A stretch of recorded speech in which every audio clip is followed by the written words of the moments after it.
السلام عليكم ورحمة الله تعالى وبركاته. الحمد لله رب العالمين والعاقبة للمتقين، والصلاة والسلام على أفضل الأنبياء والمرسلين وعلى آله وصحابه وأزواجه وذرياته وأهل بيته وأتباعه أجمعين. أما بعد، فقد قال الله تعالى في القرآن العظيم وفي الفرقان الحميد: ولله جنود السماوات والأرض وكان الله عزيزا حكيما. صدق الله العلي العظيم. قال نبينا صلى الله عليه وسلم عن أبي هريرة رضي الله تعالى عنه قال: إني كنت أمرتكم أن تحرقوا فلانا وفلانا وإن النار لا يعذب بها إلا الله. وصدق رسول الله صلى الله عليه وسلم. எல்லா புகழும் புகழ்ச்சியும் ஏக இறையோனாகிய வல்லோன் அல்லாஹுக்கு சுப்ஹானஹு வ தஆலா ஒருவனுக்கு உரித்தாகட்டுமாக. அவனது இறுதி தூதர் ஹாத்தமுன் நபி முஹம்மதுன் ஸல்லல்லாஹு அலைஹி வஸல்லம் அன்னவர்கள் மீதும் அன்னாரது வாழ்க்கை வழிமுறைகளை தங்களது வாழ்வின் எல்லா நிலைகளிலும் கடைபிடித்து வந்த உத்தம சத்திய சஹாபாக்கள், தாபிஈன்கள், தபஉ தாபிஈன்கள், அக்தாபுகள், அவுலியாக்கள், நல்லோர்கள், நாதாக்கள், மேலும் உலகளாவிய முஸ்லிம்கள், குறிப்பாக இந்த ஜும்ஆவிற்கு வருகை தந்த இன்னும் வரவிருக்கின்ற நம் அனைவர்கள் மீதும் வல்லோன் அல்லாஹுவின் அன்பும் அருளும் என்றென்றும் நிறைவாக உண்டாவதாக. ஆமீன். அன்பிற்குரிய அல்லாஹ்வின் நல்லடியார்களே, பொதுவாக உலகை பொறுத்தவரை உலகத்தினுடைய நாடுகளை பொறுத்தவரை ஒரு நாடு சிறிய தன்மையிலிருந்து புதிதாக உருவாகி கொஞ்சம் கொஞ்சமாக வளர்ச்சி அடைந்து அது ஒரு மாபெரும் வளர்ச்சியை பெறுகின்ற பொழுது அந்த நாட்டினுடைய உட்கட்டமைப்புகளை சரி செய்கின்ற பொழுது அதனுடைய பகுதிகளில் மிகப்பெரிய பகுதியாக அந்த நாட்டினுடைய பாதுகாப்பிற்காக திட்டமிடுதல், அந்த நாட்டின் மீது திடீரென எதுவும் தாக்குதல்கள் எதிராளிகள் ஏற்பட்டுவிட்டால் அதனை சமாளிப்பதற்காக உள்கட்டமைப்பு என்கின்ற பெயரில் நாட்டினுடைய பாதுகாப்பை குறித்து அதற்காக திட்டமிடல்களை அமைத்து சில படைகளை உருவாக்குவது, இது உலகத்தினுடைய எல்லா நாடுகளிலும் இருக்கக்கூடிய இயல்பான ஒரு சூழல். அது தரைப்படையாக அல்லது வான்படையாக கருப்பு படையாக இப்படி ஏதேனும் ஒரு பெயரில் தனது நாட்டினுடைய பாதுகாப்பை மையப்படுத்தி வலியுறுத்தி அதற்கென படைகளை உருவாக்குவது, இது உலகத்தினுடைய வளர்ந்து வரக்கூடிய எல்லா நாடுகளிலும் நாம் இயல்பாக காணக்கூடிய ஒரு அமைப்பு. அதுபோன்றுதான் வல்லோன் அல்லாஹுக்கு சுப்ஹானஹு வ தஆலா அகிலங்களை எல்லாம் படைத்த அதிபதி, குறிப்பாக அந்த அகிலத்தில் அவனுக்கு கட்டுப்பட வேண்டும் என்கின்ற ரீதியில் படைக்கப்பட்ட இந்த மனித படைப்பு, அந்த மனித படைப்புகள் அவனது கட்டளைகளை மீறுகின்ற பொழுது, அவன் விரும்பத்தகாத காரியங்களை செய்கின்ற பொழுது அல்லாஹ் ரப்புல் ஆலமீனும் அந்த கொடியவர்களிடமிருந்து, அந்த அநியாயக்காரர்களிடமிருந்து, அழிச்சாட்டியங்கள் புரிபவர்களிடமிருந்து மக்களை பாதுகாப்பதற்காக அல்லாஹும் தனது புறத்தில் இருந்து பல்வேறு விதமான படைகளை தயார் செய்து வைத்துள்ளதாக அருள்மறையின் மூலமாக அல்லாஹ் இந்த உலகத்திற்கு மிக தெளிவாக எடுத்துச் சொல்லுவான். திருமறையில் 2 வசனங்கள், வலில்லாஹி ஜுனூது ஸமாவாதி வல் அர்த், அல்லாஹ் சொல்லி காட்டுகின்றான், வானிலும் பூமியிலும், வானத்திலும் பூமியிலும் அல்லாஹ்விற்கு எண்ணிலடங்காத நிறைய படைகள் உண்டு. இது ஒரு வசனம். பிரிதொரு வசனம் அல்லாஹ் இப்படி சொல்லி தருவான், وَمَا يَعْلَمُ جُنُودَ رَبِّكَ إِلَّا هُوَ அல்லாஹ்விற்கு எத்தனை படைகள் உண்டு என்பதை, அவனுக்கு எத்தனை படைகளை அவன் உருவாக்கி வைத்துள்ளான் என்பதை அல்லாஹ்வை தவிர, படைத்தவனை தவிர வேறு யாரும் அறிய முடியாது. ஆக அல்லாஹ் ரப்புல் ஆலமீன் இந்த இரு வசனங்களின் மூலமாக சொல்லித்தர வருவது, அல்லாஹ்வும் அவன் புறத்திலிருந்து சமுதாயத்தை, அவர்கள் வாழக்கூடிய பூமியை அநியாயக்காரர்கள், அச்சுறுத்தல்காரர்கள் தாக்கினால், வரம்பு மீறி சென்றால் அவர்களிடமிருந்து நான் பாதுகாப்பதற்காக எனக்கும் சில படைகளை உருவாக்கி வைத்திருக்கின்றேன். அந்த படைகளை உங்களால் ஒருபோதும் அறிய முடியாது. அல்லாஹ் ரப்புல் ஆலமீன் மிக தெளிவாக எடுத்து சொல்லுவான்.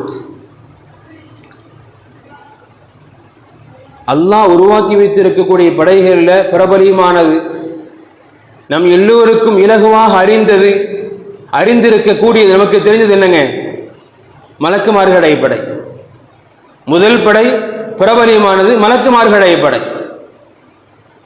காரணம், நமது நம்பிக்கை அப்படித்தான். அல்லாஹ் ரப்புல் ஆலமீன் அவன்தான் அனைத்தையும் செயலாற்றுகின்றான் என்றாலும் கூட, அல்லாஹ் இடிக்கென ஒரு மலையை இறக்குவதற்கென ஒரு மலக்கை, அதுபோல் உணவை தருவதற்கென ஒரு மலக்கை, உயிரை உருவாக்குவதற்கென ஒரு மலக்கை, உயிரை வாங்குவதற்கென ஒரு மலக்கை, இப்படி அல்லாஹ் ரப்புல் ஆலமீன் தன் காரியங்களை அவன் புறத்திலிருந்து செயலாற்றுவதற்கு அல்லாஹ் மலக்குமார்களை உருவாக்கி வைத்திருக்கின்றான். இதுதான் அவனுடைய முதல் பிரத்யேகமான படை. நமக்கெல்லாம் நன்றாக தெரியும். அடுத்து அபூ ஹுரைரா ரலியல்லாஹு அபூ தர் ரலியல்லாஹு அவங்க அறிவிக்கக்கூடிய ஹதீஸ், நபிகள் பெருமானார் ஸல்லல்லாஹு அலைஹி வஸல்லம் அவர்கள் மிக அழகாக சொல்லித் தருவார்கள். இன்னி அரா மாலா தரவுன, நீங்கள் காண முடியாததை எல்லாம், உங்களால் பார்க்க முடியாததை எல்லாம் நான் பார்க்கின்றேன். வஅஸ்மஉ மாலா தஸ்மஊன், உங்களால் கேட்க முடியாத விஷயங்களை எல்லாம் நான் கேட்கின்றேன் என்று சொல்ல நபிகள் பெருமான் அடுத்து சொல்லுவாங்க, அத்தத்தி ஸமா வஹுக்கலஹா அன் தஇத்த, வானம் நிரம்பி வருகின்றது நெருக்கடிகளால். வான நெருக்கடியினால நிரம்பி வலியுது. என்ன நெருக்கடி? நபிகள் பெருமான் சொல்றாங்க, மா ஃபீஹா மௌதிஉ அர்பஇ அஸாபிஇன் இல்லா வமலகுன் வாதிஉ ஜபஹதஹு சாஜிதன் லில்லாஹ். வானத்துல பயங்கர நெருக்கடியா இருக்குது. என்ன நெருக்கடி தெரியுமா? ஒரு 4 விரல் வைப்பதற்கு மட்டும்தான் ஒரு இடம் இருக்கும் என்று சொன்னால், அந்த இடத்திலும் ஒரு மலக் அல்லாஹ்விற்காக சஜிதா செய்து கொண்டிருக்கின்றார். சில நேரம் நம்ம பார்த்துட்டு போவோம், ஏதாவது சீசன் டைம்ல ஒரு கடை தெருக்குள்ள போனோம்னு சொன்னா நம்ம சொல்லுவோம், அங்கெல்லாம் போயிடாத, பயங்கர டிராஃபிக்கா இருக்கு, நெருக்கடியா இருக்கு, போனா வர முடியாது. அதுபோல் நபிகள் பெருமான் சொல்றாங்க, மலக்குமார்களின் படை என்பது எப்படி? வானில் 4 விரல்கள் வைப்பதற்கு மட்டும்தான் ஒரு இடம் இருக்கும் என்று சொன்னால், அந்த இடத்திலும் இறைவனை சஜிதா செய்வதற்காக ஒரு மலக்கு இருக்கின்றார். அந்த அளவிற்கு அல்லாஹ் ரப்புல் ஆலமீன் மலக்குமார்களுடைய படையை அல்லாஹ் தயார் செய்து வைத்திருக்கின்றான். நபிகள் பெருமானார் ஸல்லல்லாஹு அலைஹி வஸல்லம் அவர்கள் நமக்கு அழகாக எடுத்து சொல்வார்கள். ஆக முதல் படை பிரத்யேகமான படை, மலக்குமார்களுடைய படை. அதன் பிறகு அல்லாஹ் ரப்புல் ஆலமீன் படைப்புகளில் அவன் சார்ந்து நிறைய படைப்புகளை அல்லாஹ் உருவாக்கி வைத்திருப்பதா அல்லாஹ் சொல்லி தர்றான். அதில் குறிப்பாக காற்று. இன்னைக்கு காற்றின் முக்கியத்துவம், ஒரு மனிதர் வாழ்வதற்கு, அவன் சுவாசிப்பதற்கு தேவையான காற்று எவ்வளவு தூரங்கள் முக்கியத்துவம் பெறுகின்றது. நமக்கு காற்றினுடைய முக்கியத்துவம் தெரியும். மரம் செடி கொடிகள் நன்றாக வளர வேண்டும் என்று சொன்னால் காற்று இருக்க வேண்டும். உணவுப் பொருள் கெட்டு போகாமல் இருக்க வேண்டுமா? காற்று இருக்க வேண்டும். இவர் உலகத்தினுடைய நிறைய காரியங்கள் அவைகள் சரிசமமாக நடப்பதற்கு, அவைகள் வீழ்ச்சி அடையாமல் இருப்பதற்கு காற்று என்பது மிக மிக அவசியம். அந்த காற்றை குறித்து அல்லாஹ் சொல்றான், காற்று எனது படை என்கின்றான் அல்லாஹ். காற்று அது எனது படை என்கின்றான் அல்லாஹ் ரப்புல் ஆலமீன். எனவேதான் அருள்மறையிலும் சரி, அண்ணலும் பெருமானாருடைய போதனைகளிலும் சரி, காற்றை கொண்டு அல்லாஹ் எவ்விதமான காரியங்களை எல்லாம் நம்ப முடியாத, அவ்வளவு எளிதில் ஏற்றுக்கொள்ள முடியாத, அல்லது பிரம்மாண்டமான எவ்வளவு பெரிய காரியங்களை எல்லாம் அல்லாஹ் நாம் உதாசீனப்படுத்தக்கூடிய அல்லது மிக இலகுவாக அற்பமாக கருதக்கூடிய ஒரு காற்றை கொண்டு அல்லாஹ் என்னென்ன காரியங்களை எல்லாம் செய்து காட்டி இருக்கின்றான் என்கின்ற நிறைய வரலாறுகளை அல் குர்ஆனிலும் ஹதீஸிலும் நம்மால் காண முடியும். பொதுவாக நம்மை பொறுத்தவரை காற்று அது வெறும் காற்று தான். அல் குர்ஆன் காற்றை நிறைய வகைப்படுத்தும். அல் குர்ஆன் காற்றை நிறைய வகைப்படுத்தும். குறிப்பாக திருமறையினுடைய 30ஆம் ஜுஸு ஒரு சூரானுடைய துவக்கமே அல்லாஹ் இப்படித்தான் ஆரம்பிக்கிறதான் ஆரம்பம் செய்கின்றான். வல் முர்சலாத்தி உருஃபா ஃபல் ஆசிஃபாத்தி அஸ்ஃபா வன் நாஷிராத்தி நஷரா. நம்மை பொறுத்தவரை காற்று அவ்வளவுதான். அல்லாஹ் சொல்றான் வல் முர்சலாத்தி உருஃபா, அடுத்தடுத்து வீசக்கூடிய காற்றின் மீது சத்தியமாக. ஃபல் ஆசிஃபாத்தி அஸ்ஃபா, இரைச்சலுடன் சப்தங்களுடன் வீசக்கூடிய காற்றின் மீது சத்தியமாக. வன் நாஷிராத்தி நஷரா, மழை பொழிவதற்காக மேகங்களை விரட்டக்கூடிய அந்த காற்றின் மீது சத்தியமாக. இப்படி திருமறையில் அல்லாஹ் ரப்பல் ஆலமீன் காற்றை பல்வேறு விதமான வகைப்படுத்தி நாம் எண்ணுவதை போன்று நாம் கருதுவதை போன்று காற்று ஒரே வகையான காற்று அல்ல, காற்றில் நிறைய வகைகள் உண்டு என்பதை அல்லாஹ் நமக்கு சொல்லித் தருவான். அந்த வகையில் ஒரு காற்று அது என்ன செய்து விட முடியும் என்று கருதியவர்கள் திருமறையில் நமக்கு முன்னால் வாழ்ந்து நமக்கு பல்வேறு விதமான பாடங்களை படிப்பினைகளை விட்டு சென்ற பல்வேறு சமுதாயத்தினுடைய வரலாறுகளை பேசக்கூடிய அல் குர்ஆன் அதில் ஒரு வரலாறை பேசும். குறிப்பாக ஆத் என்னும் சமுதாயம். ஆத் என்கின்ற சமுதாயம் எப்படிப்பட்ட வரலாற்றிற்கு சொந்தக்காரர்கள் தெரியுமா? இன்று மனிதனுடைய ஒரு மிகப்பெரிய சக்தியை என்னங்க நினைக்கலாம். ஒரு பலசாலி திரகாத்திரமான பருவுல உடம்பு வச்சிருக்கிறாரு. அதிகப்படியா என்ன செய்யலாம்? ஒரு 50 கிலோ வெயிட்டுள்ள ஒரு பொருளை தனியா தூக்கலாமா? அதிகப்படியா. ஆனால் அல்லாஹ் ரப்புல் ஆலமீன் ஆத் என்னும் சமுதாயம் உலகத்தில் வாழ்ந்தது.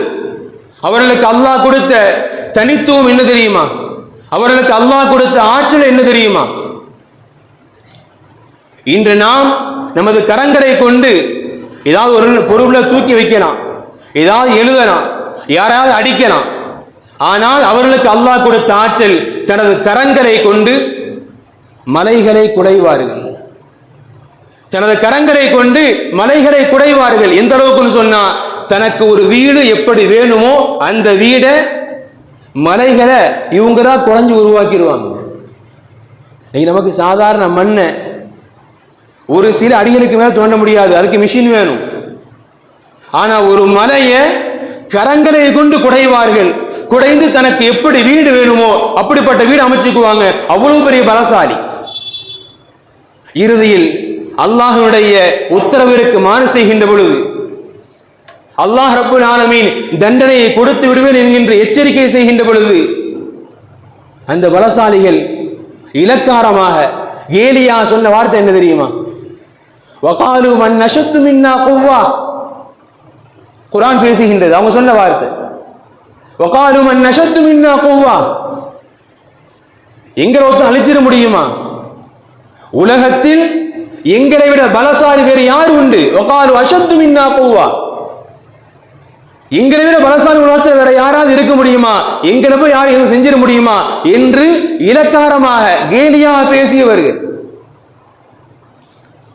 அல் குர்ஆன் அவர்கள் எப்படி அழிக்கப்பட்டார்கள்? திருமறையினுடைய 29ஆம் ஜுஸு அல் ஹாக்கா என்னும் ஒரு சூரா, அந்த சூறாவை எடுத்து புரட்டி பாருங்கள். திருமறையினுடைய வெறும் அர்த்தங்களை புரட்டி பாருங்கள், தெரியும் அல்லாஹ் அந்த சமுதாயத்தை எப்படி பந்தாடினான். பெருசால ஒண்ணுமில்லை, பெரிதாகவெல்லாம் ஒன்றுமில்ல. வெறுமனே காற்றை கொண்டு, வெறுமனே காற்றை வைத்து அந்த சமுதாயத்தை அல்லாஹ் எப்படி புரட்டி போட்டான் திருமறை பேசுகின்றது. வஅம்மா ஆதுன் ஃபஉஹ்லிகு. ஆது சமுதாயம் அழிவை தேடிக்கொண்ட பொழுது அவருடைய அலிச்சாட்டியங்கள் அளவு கடந்து போன பொழுது பிரீஹின் சர்சரின் ஆத்தியா அல்லாஹ் சொல்றான். அவரை அழிப்பதற்கு அல்லாஹ் பயன்படுத்திய ஆயுதம் ஒண்ணுமே இல்லை. பிரீஹின் சர்சரின் ஆத்தியா, கடும் இறைச்சல் உள்ள குளிர் கலந்த ஒரு காற்று, அவ்வளவுதான். இன்னைக்கு நம்ம ஒரு மனிதனை தாக்கணும், கொஞ்சம் பலசாலி இருக்கான்னு சொன்னா என்னதான் திட்டம் போடுவோம். இவ்வளவு பெரிய பலசாலியாக வாழ்ந்த ஒரு சமுதாயம் அல்லாஹ் அழிப்பதற்கு திட்டம் போடுறான். பெருசா இல்ல, குளிர் கலந்த கடும் இறைச்சல் உள்ள ஒரு காற்று, அவ்வளவுதான். فسخرها عليهم 7 ليال و8 أيام حسوما. 7 இரவுகள் 8 பகல்கள் தொடர்ந்து அந்த மக்களை அந்த காற்று வீசியது. அல்லாஹ் சொல்றான், என்ன நடந்தது? இவ்வளவு பெரிய பலசாலி. فترى القوم فيها صرعا. நபி நாயகமே, நீங்கள் அந்த மக்களை பார்த்தால் எப்படி இருக்காங்க தெரியுமா? இன்னைக்கு فترى القوم فيها صرعا كأنهم أعجاز نخل خاوية. அதாவது விவசாயத்தை பார்த்துருப்போம். அறுவடை செஞ்சதுக்கு அப்புறம் நெல் அடிச்சுட்டு கதிரை தூக்கி போட்டிருப்பாங்க பாரு, இப்படி அளவு குப்பையா. அதான் சொல்றான், فترى القوم فيها صرعا. அந்த சமுதாயத்தை நீங்க பார்த்தா புடுங்கி போட்ட அந்த கழிவு மாதிரி கிடக்குறாங்க. அவர்கள் அதிகமான உயரமானவர்கள். எனவே அல்லாஹ் சொல்றான், கஅன்னஹும் அஅஜாஸு நஹரின் காவியா. ஒரு பேரித்தம்பலம் மரம் அது அப்படியே வேரோடு பிடுங்கப்பட்டால் எப்படி கிடப்பானோ அந்த மாதிரி கிடக்குறான் அல்லாஹ். தன்னை விட பலசாலி யார், என்னை யார் வீழ்த்து விட முடியும் என்று அதிகார திமிரில் ஆணவத்தில் சொன்னவனுக்கு அல்லாஹ் அவனை அழிப்பதற்கு பயன்படுத்தி ஆயுதம் ஒண்ணுமே இல்லை, வெறும் காற்று. எந்த காற்றை நான் பெருசா பார்க்கிறது இல்லையோ, உதாசீனப்படுத்துறமோ, அல்லாஹ் சொல்றான், அந்த காற்று எனது படை. ஒரு மிகப்பெரிய இரும்பின் பலம் கொண்ட ஒரு சமுதாயத்தை வீழ்த்துவதற்கு நான் அந்த காற்று தான் பயன்படுத்துறேன் அல்லாஹ். தஃப்சீர்ல எழுதுறாங்க, அந்த நிகழ்ச்சி குறித்து தஃப்சீர் எழுதுறாங்க. ஹஜ்ரத் இப்னு அப்பாஸ் ரலியல்லாஹு இந்த விஷயத்தை சொல்றாங்க. அப்துல்லாஹ் அம்ர் ரலியல்லாஹு இந்த ஹதீஸ் அறிவிக்கிறாங்க. என்னவா, ஆது சமுதாயத்தை அல்லாஹ் அழிக்க முடிவு செஞ்சிட்டான். அல்லாஹ் சொல்றான், காற்றுக்கு எந்த மலக்கு பொறுப்போ அந்த மலக்கிட்ட அல்லாஹ் சொல்றான், நீ அந்த சமுதாயத்தை அழிச்சிருக்கிறான் அல்லாஹ். அவது மலக்கு அல்லாஹ்ட்ட கேட்டாங்கன்னா, யா அல்லாஹ், அரசர் அலைஹி மினர் ரீஹி கதுரு மன்ஹரி ஃபௌர். ரப்பே, நீ அழிக்க சொல்லிட்ட, நான் எந்த அளவு காற்றை எடுத்துக்கிறட்டும்? ஒரு சமுதாயத்தை அழிக்கணும், அதுவும் பெரும் பலம் கொண்ட ஒரு சமுதாயம், நான் எவ்வளவு தூரம் காற்றை பயன்படுத்தட்டும்? மன்ஹரு சௌர், ஒரு காளை மாட்டுடைய கழுத்து இருக்குல்ல, அந்த அளவுக்கு நான் காற்றை எடுத்துக்கட்டுமா, பயன்படுத்திக்கணுமா கேட்கறாங்க. அப்ப அல்லாஹ் சொன்னானா, லா லா, அவ்வளோலாம் வேண்டாம். இதன் தக்ஃபஉல் அர்த வமன் அலைஹா. நீங்க அவ்வளவு காத்து எடுத்தீங்க சொன்னா உலகம் இருக்காது, அதில் யாரும் இருக்க மாட்டாங்க.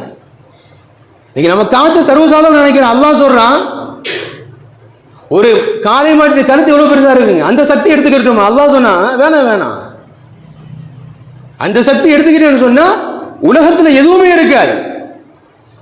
எனவே அல்லாஹ் ஒரு அளவு சொல்றான், வலாக்கின் அர்ஸல அலைஹிம் பிகதரி காத்தம். அவர்கள் மீது மோதிர அளவு இருக்குல்ல, அந்த அளவு நீ பயன்படுத்தி போதுங்கிறான் அல்லாஹ். ஒரு மோதிரம் என்ன சைஸ் இருக்கு, இந்த அளவு நீ காற்றுடைய சக்தியை பயன்படுத்தி அது போதுங்கிறான் அல்லாஹ்.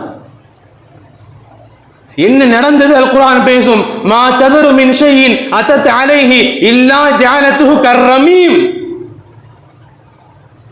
ஒரு கல் அல்ல, ஒரு பாறை அல்ல, அதை உடைத்து விட்டால் இப்படி தூசியா இருக்குமா, அந்த மாதிரி ஆயிட்டாங்கிறான் அல்லாஹ். ஒரு காற்று, அதற்கு அல்லாஹ் கொடுத்திருக்கக்கூடிய வலிமை, காரணம் அது அல்லாஹ் நியமித்திருக்கக்கூடிய ஒரு படை. அவன் நாடினால் அது குளிர்ந்த காற்றாக, அவன் நாடினால் அது வெப்பமான காற்றாக, அவன் நாடினால் அது நமக்கு நன்மை பயப்பதாக, அவன் நாடினால் அதிலேயும் நமக்கு சேதமாக, எப்படியும் அந்த காற்றை அல்லாஹ்வினால் மாற்ற முடியும் என்பதை வரலாறு கடந்த காலத்தில் பார்த்திருக்கின்றது. அல்லாஹ் பேசுறான். அதுபோன்று அல்லாஹ் ரப்புல் ஆலமீன் இதே காற்றை கொண்டு கண்மணி நாயகம் முஹம்மது ரசூலுல்லாஹ் ஸல்லல்லாஹு அலைஹி வஸல்லம் அன்னவர்களுக்கு அஹல் யுத்தத்தில் கந்தக் போரில் வெற்றியை கொடுத்ததாகவும் அல்லாஹ் பேசுகின்றான். திருமறை பேசுகின்றது. யா அய்யுஹல்லதீன ஆமனூ ஈமான் கொண்டவர்களே உذ்குரு நிஅமத்தல்லாஹி அலைக்கும் அல்லாஹ் உங்களுக்கு செய்த அருட்கொடைகளை எண்ணி பாருங்கள். என்ன அருட்கொடை? இது ஜாஅத்துக்கும் ஜுனூதுன் ஃபஅர்சல்னா அலைஹிம் ரீஹா. கந்தகுடி யுத்தம் அந்த வரலாறை பேசினால் கிட்டத்தட்ட ஒரு மாதத்திற்கு மேல் தொடரப்பட்ட ஒரு முற்றுகையின் போறது. போருக்கு இடையில் நடந்த நிறைய சம்பவங்கள் புகாரி போன்ற கிரந்தங்களை புரட்டி பாருங்கள், நீண்ட வரலாறுக்கு சொந்தம். அந்த போரை அல்லாஹ் வெற்றிகரமாக முடித்து வைக்கின்றான். எதுவுமே இல்லை. அல்லாஹ் சொல்றான், இது ஜாஅத்துக்கும் ஜுனூதுன், உங்களுக்கு நான் ஒரு படையை அனுப்பினேன். என்ன படை? ஃபஅர்சல்னா அலைஹிம் ரீஹா. ஃபஅர்சல்னா அலைஹிம் ரீஹா, ஒரு காற்றை அனுப்பினேன். எதிராளி ஓடிட்டான். நமக்கு தெரியும் கந்தக் யுத்தம் நடக்கல. ஒரு காற்றை அவர்களுக்கு எதிராக நான் அனுப்பினேன், எதிராளி ஓடிட்டான். வரலாறு பேச நேரம் இல்லை. ஆக ஒரு காற்று அல்லாஹ் நாடினார் நமக்கு சாதகம், ஒரு காற்று அல்லாஹ் நாடினார் நமக்கு பாதகம். அதுபோன்று அல்லாஹ் வைத்திருக்கக்கூடிய படைகள், நெருப்பின் படைகள், கொசுவின் படைகள், அல்லாஹ் நிறைய படைகள் வைத்திருக்கின்றான். இதன் பின்னணியில் அல்லாஹ் நமக்கு உறக்க சொல்ல வருவது என்ன தெரியுமா? மனிதா, எந்த ரீதியிலும் உனக்கு அதிகாரம் இருக்கின்றது என்பதற்காக நீ அதிகாரத்தின் உச்சத்தில் போய்விடாதே, ஆணவத்தின் உச்சத்தில் சென்று விடாது. மறுபுறம் அல்லாஹ் நமக்கு இப்படியும் ஆறுதல் அளிக்கின்றான். மனிதா, இறை மறுப்பாளனாக இருக்கின்றான், ஆனால் அவனுக்கு இவ்வளவு தூரங்கள் அதிகாரத்தை கொடுத்திருக்கின்றேனே, ஆணவத்தை கொடுத்திருக்கின்றேனே, பதவியை கொடுத்திருக்கின்றேனே, விரமித்து விடாதே. நினைத்தால் ஒன்றுமில்லாமல் ஆகிவிடும். இருபுறங்களும் அதிகாரத்தில் உள்ளவன், பதவியில் உள்ளவன் உச்சத்திற்கு போயிடாத ஆணவத்துக்கு, அதுவும் அல்லாஹ் சொல்றான். மறுபுறம் இஸ்லாமியர்களுக்கு நம்பிக்கை கொண்டவர்களுக்கு அல்லாஹ் ஆறுதல் தர்றான். அவன் தான் இவன் உச்சத்தில் இருக்கிறான், பயப்படாத, என்ன மீறி எதுவும் போயிடாது. கண்கூடாக பார்க்கக்கூடிய நிதர்சனம் நமக்கெல்லாம் தெரியும். ஜனவரி 7 இன்று உலகத்தினுடைய அத்துணை மீடியாக்களும், அத்துணை தொலைக்காட்சிகளும், அத்தனை சோசியல் மீடியாக்கள் உட்பட இன்னைக்கு ட்ரெண்டிங் நமக்கு தெரியும். ஜனவரி 7 அமெரிக்காவில் பற்றிய தீ இன்று வரை முழுமையாக கட்டுப்பாட்டிற்கு கொண்டு வர முடியவில்லை. இன்று வரை முழுமையான கட்டுப்பாட்டிற்கு அந்த தீ அணைக்க முடியல, கொண்டு வர முடியல. கிட்டத்தட்ட 6 இடங்களில் பரவி இருக்கக்கூடிய தீ, குறிப்பாக கலிபோர்னியா மாகாணம், அதிலும் குறிப்பாக லாஸ் ஏஞ்சல்ஸ் என்று சொல்லப்படக்கூடிய பகுதி. ஒரு தீ இன்னைக்கு நம்ம ஊரில் பார்ப்போம், குப்பமேட்டில் எரியும், காடுகளில் எரியும். ஆனால் அமெரிக்காவில் காடுல எரியல. அமெரிக்காவில் காடுல எரியல. வீடுகள் சாதாரண வீடு அல்ல, மனிதன் தலை தூக்கி பார்க்கக்கூடிய 18 மாடிகள், 20 மாடிகள் இன்னைக்கு எரிஞ்சு நாசமாக இருக்குது. ஒரு காட்டில் எரிஞ்சா அது பெருசா தெரியாது, ஆனால் வீடுகள், தெருக்கள், வீதிகள் இருந்து நாசமாகிறது. எப்படி முடியும்? இது யாரால் சாத்தியம்? கிட்டத்தட்ட பல லட்ச ஏக்கர்கள் ஒவ்வொரு மாகாணத்திலும், 6 இடங்கள், ஒவ்வொரு மாகாணத்திலும் பல லட்சங்கள், பல ஆயிரங்கள் ஏக்கர்கள் இன்னைக்கு தீ நாசமாக இருக்குது. உயிரிழப்பு வேண்டுமானால் 25, இன்னும் 12 பேரை காணலை. உயிரிழப்பு வேண்டுமானால் குறைவு, ஆனால் சேதங்கள் இன்னி நடங்காதது. இவ்வளவு தூரம் 7ஆம் தேதி காலைல 10:30 மணிக்கு ஆரம்பிக்கிறது தீ. 20 நிமிஷத்தில் 20 ஏக்கர். அன்று மாலைக்குள்ளாக 3000 ஏக்கர் தீக்கிரையாக்கப்பட்டிருக்கு. எப்படிப்பட்ட அமெரிக்கா? உலகத்தின் ஆதிக்க சக்தியாக தன்னை நிறுத்தக்கூடிய, உலகமே தனக்கு கீழ்தான் இயங்குகின்றது என்று சொல்லக்கூடிய அதிகாரத்தின் உச்சத்தில் இருக்கக்கூடிய அமெரிக்கா. அல்லாஹ் கண் முன்னால் காட்டுகின்றான், என்கிட்ட எல்லாம் இருக்குது, நான் நினைச்ச எந்த நாட்டை எப்படியும் புரட்டி போட முடியும். இன்னிடத்தில் இல்லாத பொருளாதாரங்கள் கிடையாது, இன்னிடத்தில் இல்லாத நவீனங்கள் கிடையாது, உலகத்திற்கு நான் பாதை காட்டுகின்றேன் என்றெல்லாம் மிகப்பெரிய ஒரு பிரமிப்பை கட்டி வைத்திருந்த அமெரிக்கா வல்லரசு ஒரு சாதாரண தீயை கட்டுப்படுத்த முடியல, திணறிக் கொண்டிருக்குது. இத்தனைக்கு என்ன எந்த அளவுக்கு சொன்னா, இதுக்கு இன்னும் இந்த தீய அணைக்க என்னெல்லாம் பயன்படுத்துறாங்க?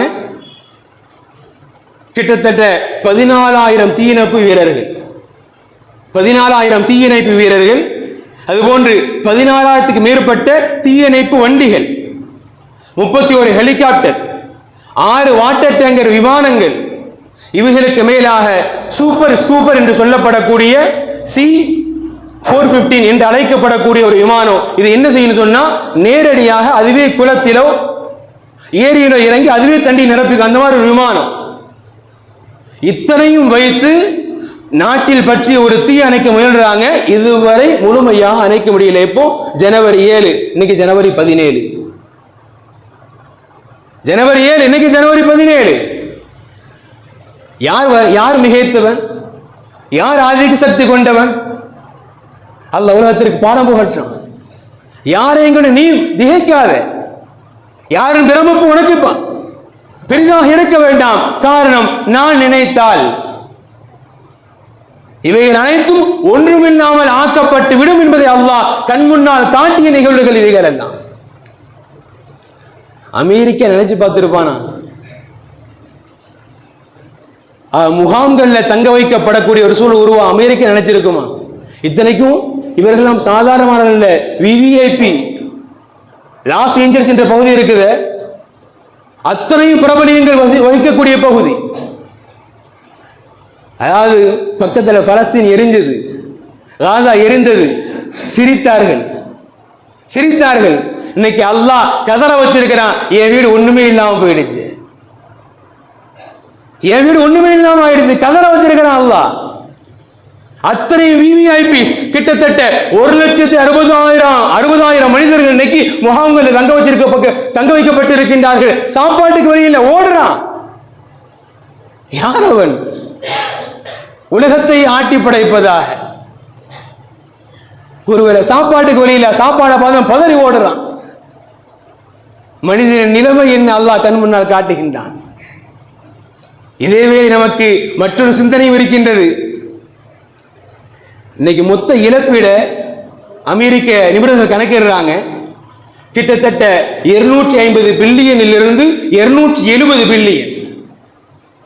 நமக்கு கணக்கில் புரியணும்னு சொன்னா 1 பில்லியன் 1000 கோடி, 100 கோடி. நமக்கு புரிவதற்கு 1 பில்லியன் சொன்னா 100 கோடி. அமெரிக்கா தனக்கு ஏற்பட்ட இழப்பை கணக்கிடுகின்றது 250 பில்லியனில் இருந்து 270 வரை. இன்னைக்கு நாங்க நஷ்டம் அடைஞ்சிருக்கிறோம். இந்த 250 இருக்குல்ல, இது எங்குள்ள கணக்கு தெரியுமா? இது எங்குள்ள கணக்கு தெரியுமா? சொல்கின்றார்கள் 1959 இருந்து பலஸ்தீனை அழிப்பதற்காக இஸ்ரேலுக்கு அமெரிக்கா செய்த உதவியின் தொகை இதே 250 பில்லியன். எப்பங்க? 1959 இருந்து கிட்டத்தட்ட 60 வருடங்களுக்கு மேலாக பலஸ்தீனை அழிப்பதற்கு இஸ்ரேலுக்கு அமெரிக்கா கொடுத்த உதவி தொகை 250 பில்லியன். இன்னைக்கு அல்லாஹ் ரப்பல் ஆலமீன் 10 நாள்ல அவனுக்கு உண்டான இழப்பீடு அல்லாஹ் கொடுத்திருக்க அதே 250 பில்லியன். யார் உயர்ந்தவன்? நமக்கு தெரியும், அமெரிக்கா ஆட்சி மாற்றம் ஏற்பட்டு இருக்கின்றது. டொனால்ட் ட்ரம்ப் திரும்ப வந்திருக்கிறாரு, இன்னும் பதவி ஏற்கல. அவர் ஜெயித்த பிறகு சொன்ன வார்த்தை என்ன தெரியுமா? நான் பதவி ஏற்று வெள்ளை மாளிகைக்கு வருவதற்குள்ளாக ஹமாஸ் இயக்கத்தினர்கள் இஸ்ரேல் ராணுவ வீரர்களை கைதிகளாக பிடித்து வைத்தவர்களை விடுவிக்க வேண்டும், இல்லையெனில் அந்த நகரத்தை நான் நரகமாக்க வேண்டாம், அந்த நகரத்தை நான் நரகமாக்க வேண்டாம். நரகம் எப்படி இருக்கும் பார், அல்லாஹ் காட்டியிருக்கிறான். நீ மனிதனடா, நீ என்ன நரகமாக்குவது? நரகம் எப்படி இருக்கும்? வெறும் சாம்பிள், அவ்வளவுதான், வெறும் முன்னோட்டம் பார். நரகத்தை நீ உருவாக்க முடியாது, நான் நினைச்ச உருவாக்குவேன். நீ உலகத்திற்கு ஆதிக்க சக்தி, எனக்கு முன்னால் நீ ஒன்றுமே இல்லை. அல்லாஹ் மீண்டும் மீண்டும் உறக்க சொல்லக்கூடிய செய்தி. அன்பிற்குரிய அல்லாஹ்வினடியார்களே, நமக்கு அல்லாஹ் சொல்ல வரக்கூடிய செய்தி 2 தான். ஒன்று, நமக்கு பலம் வருகின்ற பொழுது பலகீனர்களை ஒருபோதும் ஏமாற்றி விடாதீர்கள், எட்டி உதைக்காதீர்கள், அதுவும் அல்லாஹ்விற்கு பொறுக்காது. அல்லது சிலர்கள் மாற்றார்கள், பலமிக்கவனாக வருகின்றானா அவனை பார்த்து நீ பயப்படாத, நான் நினைச்சா அதுவும் ஒண்ணும் இல்லை. அல்லாஹ் ரப்புல் ஆலமீன் தான் நினைத்ததை தனது படைகளை கொண்டு எப்படியும் சாத்தியமாக்குவர் என்பதை அல்லாஹ் இந்த 21ஆம் நூற்றாண்டில் கண் முன்னால் நடத்திய மிகப்பெரிய ஒரு விஷயம் இது. அல்லாஹ் ரப்புல் ஆலமீன் அதிலும் நல்லவர்கள் இருந்தால் அவர்களுக்கு அல்லாஹ் விரைவாக நிவாரணத்தை கொடுக்க வேண்டும். அதுபோன்று அந்த மக்களுக்கு அல்லாஹ் நல்ல புத்தியை கொடுக்கணும். துஆ செய்வோம். இது போன்ற பேரறிவுகள் இருந்த அல்லாஹ் சமுதாய மக்கள் அனைவரையும் முழுமையாக பாதுகாத்து புரிவானாக. வாஹிரு தஅவானா அல்ஹம்துலில்லாஹி ரப்பில் ஆலமீன். அஸ்ஸலாமு அலைக்கும் வரஹ்மத்துல்லாஹி தஆலா வபரகாத்துஹு.